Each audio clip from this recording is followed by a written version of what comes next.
Welcome to Pulp Mythos. I'm Brian here with Larry and Spencer, and we're going to be talking about Barry Season 3, Episode 6. If you've not hit the sub button, please do so. Leave a like, leave a comment. Full spoilers ahead.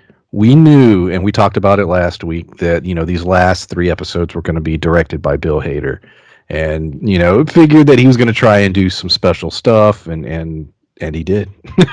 The last 6, 7 minutes of this episode was so amazing, between the bike chase. But it wasn't just how cool the action was, it was the story being told because he essentially, mostly through luck, is able to take out pretty much the entire biker gang with a few exceptions. He gets to the house. We think the threat is Albert, the soldier friend that he saved, who's now I guess a Fed. We think that's the threat, but it wasn't. It was Chris's wife, who Barry had killed, and Fuchs had talked to her. Apparently, we didn't know. She poisons Barry. True cliffhanger ending. Very curious to how the hell they're going to resolve it next week. Um, yeah, I know, Larry. You texted immediately after the episode. You were just like, These need to be longer. 30 minutes is not enough." But yeah, what did you guys think of that final 6 minutes? Yeah, that was insane. The minute that, the music stopped and it got quiet, you knew you were in for something. But I didn't expect all of that. That, you'd have the whole gang after him in this episode. You had that heavy gun that they had with him and everything. The comedy bit with that when he tried to pass it to the guy on the bike. He said that whole scene. That whole scene was crazy. And just Barry maintaining his composure throughout it, just shows you just how far off Kelter his sense of normal is. Yeah, that there's several of those little sequences that I was dying. That being one of them. When he's literally just shooting. None of them are alive or would be willing to testify why they were shooting at somebody because, I mean, they're going to go to jail anyway because the guy that was in the truck didn't die or get hurt or anything. But when he was trying to shoot Barry, he shot probably 12 different cars as Barry passed by. So I'm like, how many people did he accidentally shoot trying to get Barry? And then on top of that, I'm trying to take out, Barry by doing that. He hands the gun off to his other colleague. And how the hell is he going to shoot that size of a gun from a bike, a dirt bike, mind you? Yeah, the balance of that alone. Yeah, and the kickback on a weapon like that. Yeah, I was like, Yeah. yeah. Yeah. It's like So that whole sequence was great. And then my favorite part was when he goes into the car dealership. That dude wasn't screwing around, man. A guy comes out with a shotgun, shoots the lady twice, but then Barry just walks out casually with a bag, like he was there to buy a car or something. It was, and the guy's conversation about how he's cheating on his wife, like leading at the car salesman trying to sell a car and trying to sell a car by telling them about cheating on his wife. Yeah, the fact that what did he say? Was it like, no, not again, not today? It was something like, yeah. I was like, who is this guy? What did you think about the ending? I thought it was extremely clever that the show has shown us all the people that Fuchs has communicated with, but they left her out on purpose. And like I said, he goes in there, and us, the audience, we're led to believe, okay, the sort of danger for him is the agent, is Albert, because it's like, okay, he's maybe suspicious, and we know they're having this dinner, but that's not it at all. It was her, and it was a true shocking surprise that I didn't see coming, and I was like, oh shit. Yeah, that was surprising because you completely, like, as far as his victims, you don't think of, she's there throughout the episode. She's sprinkled in, but you don't think of her as like, oh yeah, he wronged her too. He killed her husband, so she's potentially got beef with him too. But it completely slipped my mind until that scene where it's like, oh yeah, right. Why wouldn't you reach out to her specifically? Yeah, I thought that was interesting that they kind of danced around that. The only thing that made me question whether or not, because I still didn't think that she was going to poison him, but I figured that she was, I guess, more aware of Barry being a piece of shit when he was falling apart and being like, I love you. And she didn't, because they showed her face, but it never changed. Like, she never looked worried or anything. And I'm sure that with her husband, she had heard at least a couple stories about Barry. So for her to kind of maintain her composure during that part made me a little curious, but I still did not anticipate that happening. Like, I anticipated her being more, You thought she might be put off by him or something. yeah, I thought it'd be like it would show her being a little wary of him, like, oh shit. But for her to just maintain her cool made me a little curious as to either what she knew, what was going on. And then once it happened, I didn't see it coming, but I also wasn't surprised at the same time. Fuchs has now had 2 opportunities at peace. And I mean, it was yet again all done in one episode. You know, one of the biker guys shoots him. He's taken in by this family, nursed back to health. You know, there's an attractive young woman that's into him, and he's into her. It's a nice little like farm, and there's a goat or whatever. And I'm just laughing like, holy shit! And there's that moment where it's like, yeah, this is for you. This life of peace. And of course, he rejects it a second time to go after Barry. I don't know. I thought it was hilarious. Yeah, It is. I couldn't stop laughing because the guy was giving him that speech about the being a sign from God, and Fuchs twice now has had a chance, like you said, to just kind of back out and leave Barry alone. There's no fucking way that he's doing that. Like, he just is so hell-bent on taking him out that he's going to go for him. But it was still done in such a funny, comical way that, yeah, I couldn't stop giggling. Yeah, and you know what's messed up about it is he's so petty that's clearly what he wants, that he's going all in on it twice. You know, the girlfriend, the farm, all that, you know, and just completely abandon it for like a small amount of vengeance, just because he feels he's not getting the credit he deserves from Barry. You know, getting vengeance or getting credit from Barry wouldn't get him anything, but he's just that petty. We have to talk about the beignet guy. I mean, Absolutely. Bravo. Talk about something that it's like you gotta bring that back. You gotta keep him around. I mean, it was just so comical, and it was also, I think, playing off of, especially like in L.A. and New York. Every so often, there's sort of that popular, you know, cupcakes or cookies or whatever, lines all the way down the street, and you know, I think they were playing off that a little bit. But the fact that he was sort of everyone's therapist, and that, you know, he he was involved with everyone's life and was giving amazing advice, and then the cherry on top. Not only does he have interaction with pretty much everyone on the show, he basically tells Hank that he wants to go in together and have him run the business. To which I'm thinking, Hank, do that. That'd be a great cover. I want you to have one of these businesses. But yeah, I don't know. What do you guys think? I think he's gonna. Well, I'll start with that. I think that Hank's gonna go in on that business, and I think that's gonna be one of the few things that saves Hank's ass. Like, you know, maybe those beignets, because everybody seems to love it so much, are so good that, you know, the detective that came in or the local PD might be like, yeah, maybe it's Hank, but I kind of want to keep eating this beignets. You know, I kind of want this place to stay open. I don't want to bust Hank. The rest of the guys, though, they can go to jail. Hank, on the other hand, but you know, it's another one of those, another good evolution for Hank. You know, just like the greenhouse is clearly a cover. Well, I mean, it's a cover, quote unquote, but it's something he clearly wants to do. Yeah, the whole sequence of there's this giant line outside. So you're thinking that maybe Sally, just because she's, you know, going through a hard time, she's just the one that's confessing to him, and this guy's super nice and just, you know, talking to her. But then each person in line, the reason the line is fucking long is because each person's having a therapy session with them when they come up to get their food.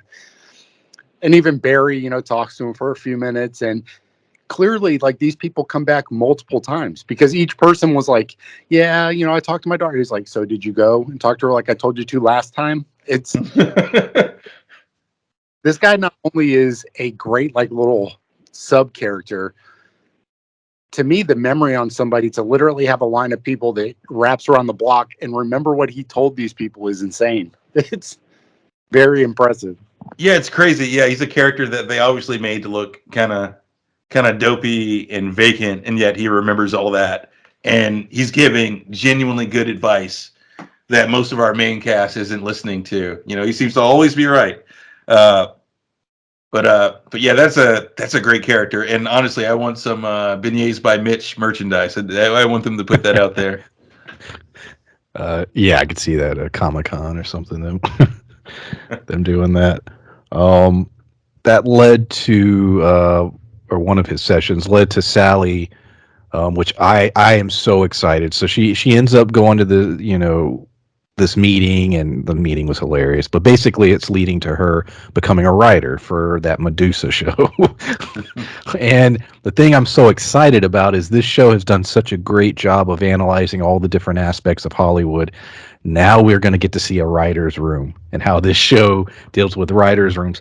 And Bill Hader himself has worked in writers' rooms. We know he worked, not only with SNL, but he worked with South Park, and he was part of that writing team. So he's been in that world.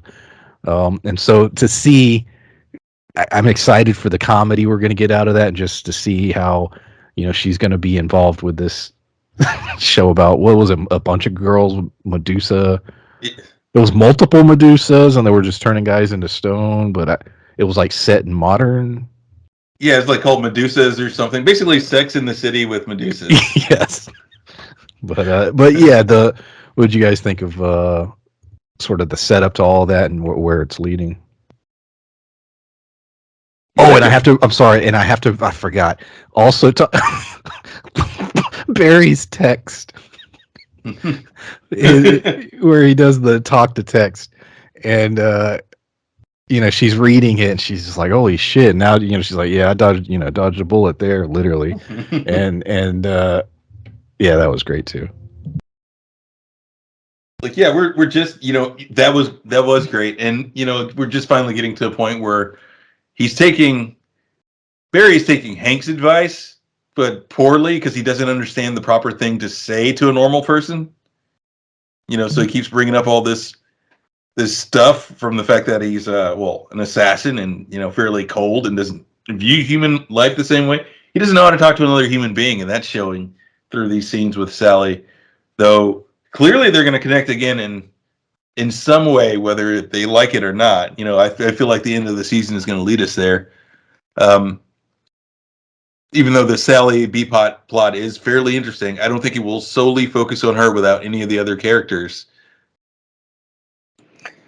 Dude, when you guys were talking about that text, the talk to text, as he's just walking around, basically not only divulging all the information that he's crazy, that he's a little bit off mentally, the fact that he was telling everyone that he was going to break into this woman's house and her shit around.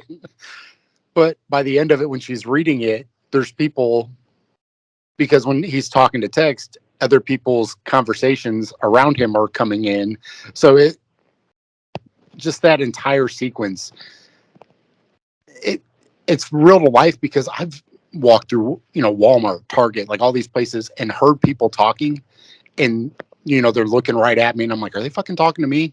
And then they put their phone down, or they have their earpiece in, or all these things, and you literally get a glimpse into people's lives, because they have, I don't know if it's self-awareness, or if they don't care, or if they really do think that nobody's listening. Like, I don't know, but it's just funny, because you see that every day. Like, those kind of things happen all the fucking time. And it was just, that little glimpse of real life was quite funny. We get another setup for something I'm excited for. Gene Cousineau is basically being offered a streaming series, and he's excited about it. He's back on the map. Things are going great for him, but he does feel bad about the woman from the dinner that apparently he ruined her career. So he basically goes to her and tells her, "Look, I think he wants her to direct, and he'll give her the salary. He's like, you'll get the money. I want to make things up to you. This is how I'll do it." And then we sort of just get left there. We don't really get resolution as to whether she takes it or not. I'm assuming she will. But yeah, man, it's funny because all their stories are sort of going their own direction now, but it's all working. We only got a couple more episodes left. We are getting another season, but it all seems to be leading to exactly, I think, Larry, you had said early in the season that they're all going to be celebrities by the next season, even though they're still going to be in the middle of all this killing and all the craziness. And I think that's where it's going. Sally's going to be this hotshot writer. Kusino's going to have a hit show. Barry, I think, is going to continue his acting career. Seems like that's where it's going. But yeah, any thoughts on Kusino's journey? Yeah, that was like you said, his story's still interesting. A lot of good comedy with Kusino overall, and it's just like you said, this is all going to converge, and they're all going to be big. Well, they're going to be famous, and I have a feeling, like you said, with Kusino's story and Sally's story and Barry's story, that there's going to be all this craziness, but potentially, I think I said this last episode that it'll be swept under the rug, to the point where it will almost feel like those points in American Psycho where you can't believe that Patrick Bateman didn't get caught. Just because they're that famous, because studios don't want the drama. I feel like a lot of that will be out in the open and will get covered up. Like even like you mentioned earlier about Barry voice texting and saying all these things in front of all these people. That kind of thing will get swept under the rug. There is I'm trying to remember the comic book. Is it Criminal? I think it's a comic that's basically about old Hollywood and about how they cover up murders. I think Ed Brubaker. Yeah. I want to say it's Criminal. No, it's not Criminal. That was he did a spinoff from Criminal. He has Criminal, but he had another series. Yeah. I'm about to look it up. And I have both of them because I think you got me both of them. But yeah, I did. But I don't remember which one it was. But it's basically about old Hollywood and how they're trying to protect these people. And this girl gets murdered, and they're basically trying to throw this dude under the bus who really has nothing to do with anything. But because he's getting thrown under the bus, he tries to basically out all these other people. And it's crazy that it's setting it up to where it may be a very similar kind of scenario. Was it Fade Out? I think so. Yeah.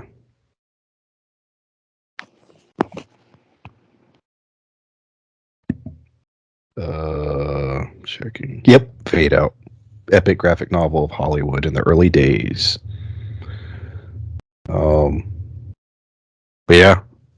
That's basically it. We didn't get much of Hank this week. Like I said, we got the shot of him in the beignet place. Him basically driving around and seeing that shit's going really bad. His place got hit. And he's just sort of out and about, but we don't. That was it as far as Hank this week. So, any thought? I mean, if you want anything on Hank or anything else. There are two other things. One, there's an interview with the guy who plays Mitch about Mitch. Oh, is there? There is. I'll try to find that for y'all. And is he like a writer or actor, or did you? He's an actor, and that is a type of character that he typically plays. Just sort of the, L.A. stoner, sort of surfer, sort of bro character. But That's how Brad Pitt started. Yeah.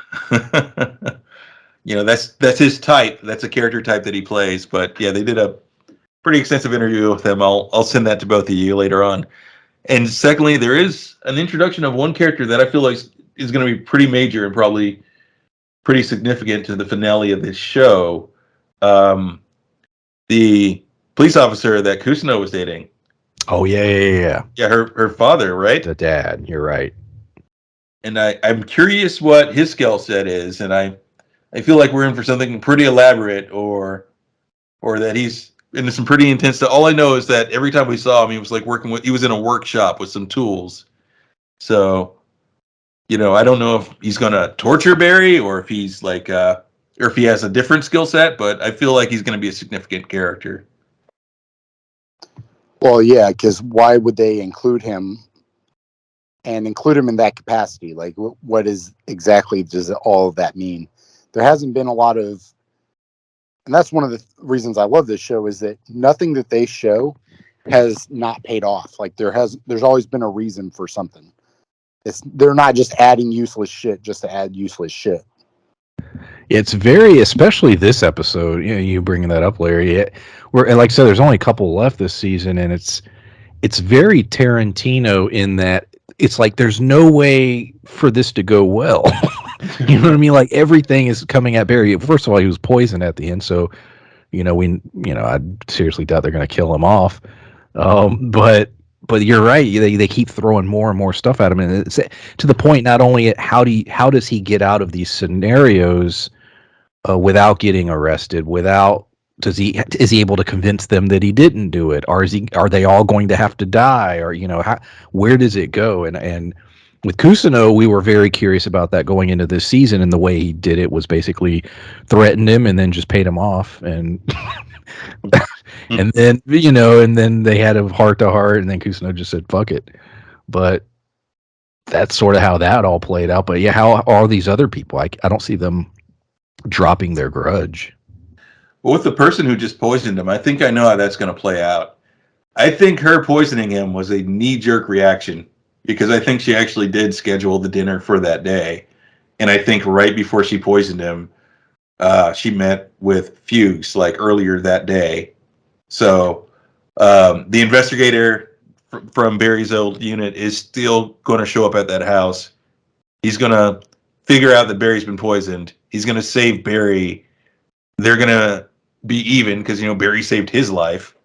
He's still going to be trying to investigate him, but Barry will maybe take Mitch's advice and kind of keep him at arm's length for once.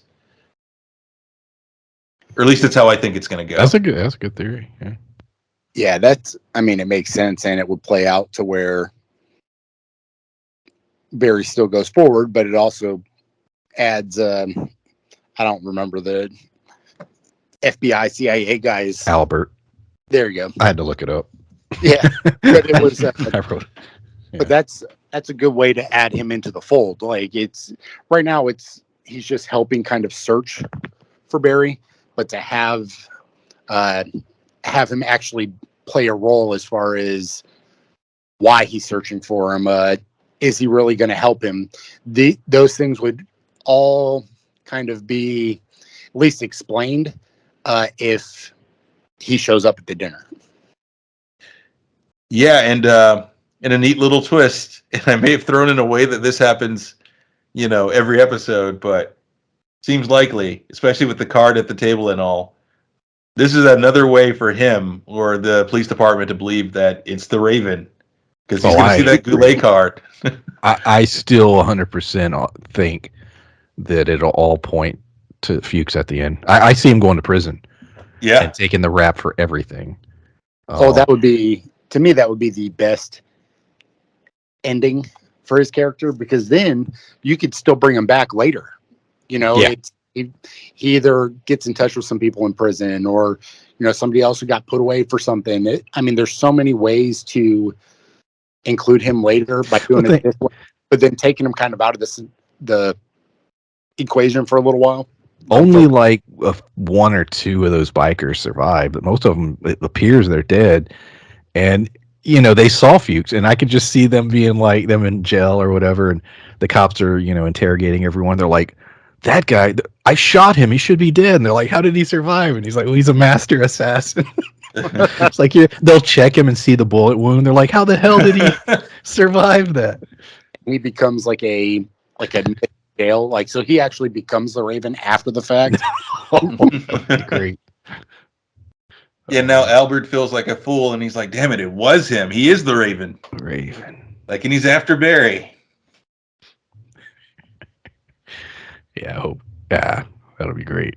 But yeah, only a couple left, and I think said Haters directing both of them. So, anything else regarding this episode? No, that's it. I don't have anything.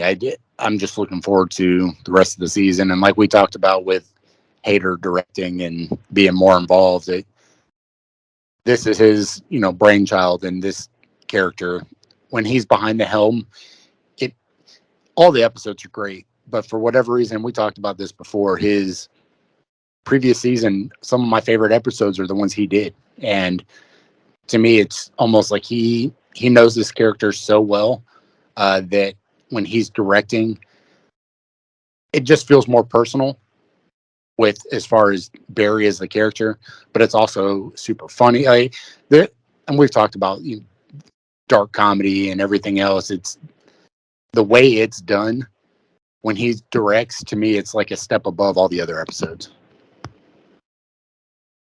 Yeah, absolutely. Yeah, like you said, his episodes are the best episodes, and the fact that this one was one of his, and that whole bike scene, like we mentioned before, that whole thing was crazy. Looking forward to seeing more of that. Yeah, he reminds me of Jordan Peele. That like he's a brilliant comedic mind, but also he can do all the really dark, uncomfortable stuff. And it's weird how that fine line of your comic geniuses are also have a dark side and can do things that are more disturbing. And yeah, it's interesting. But yeah, Hader's proven himself with Barry, definitely. But yeah, we'll be here next week. So appreciate everyone listening. And yeah, Bye. bye. Stay woke.